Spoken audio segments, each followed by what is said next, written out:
This is my absolute beginner guide to day trading. This is like for the absolute beginners. I'm gonna go through all over the basic terminology, all the words that I use. So all my modules are really well described or explained, all that stuff. But now I'm gonna kind of go through words that I'm using and like kind of what they mean, so you can kind of have that full beginner guide of like a definitions and terminologies list.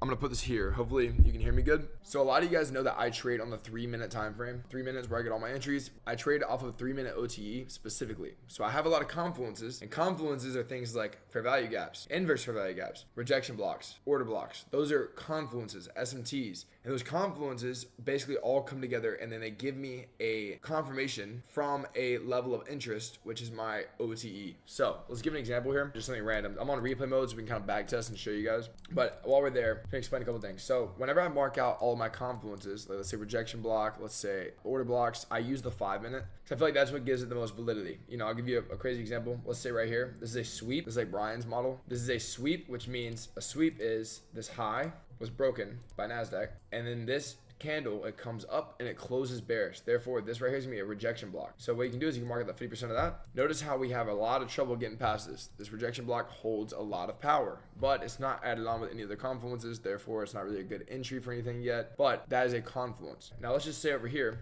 you know, if we pull up ES on this side, on Friday, we had this right here. On Friday, we had a CPI. So again, they're both in the, let's go to 3-minute on both of these so I can show an example. On Friday, we had CPI. One thing that's really cool to look at is we have this low here, and that low was broken by NASDAQ. Go on this side, we can see that this low was not broken by ES. Therefore, this is what you call an SMT. An SMT is whenever one low or high is swept by one of them, meaning NASDAQ or ES. One of them sweeps that low and breaks that low, and the other one doesn't, let's say. So one forms a new low, forms a new high, the other doesn't. So another example is like, look at this high right here. From this high to here on ES, it does not break that high. From this high on NASDAQ, it does break that high. Notice how we still continue up, even though that's a bearish SMT. We still continued up. That's because it's a confluence, and it's a one reason as to why it could go down, and it's not a strategy. A strategy is going to give you more of an example of here's where it's going to go, here's how I can get my entry. A confluence is just an added reason, an added validity. So let's say you had an SMT, and then you had an inverse fair value gap, and then you had an order block that all line up in one area. Then boom, it could be bearish, and you could have a better reasoning to go one way or the other. But this one's broken because, you know, although it says it's bearish, it ends up going higher because we don't have a lot of confluences lining up with it. But now let's look at this side. This is ES, this is NASDAQ.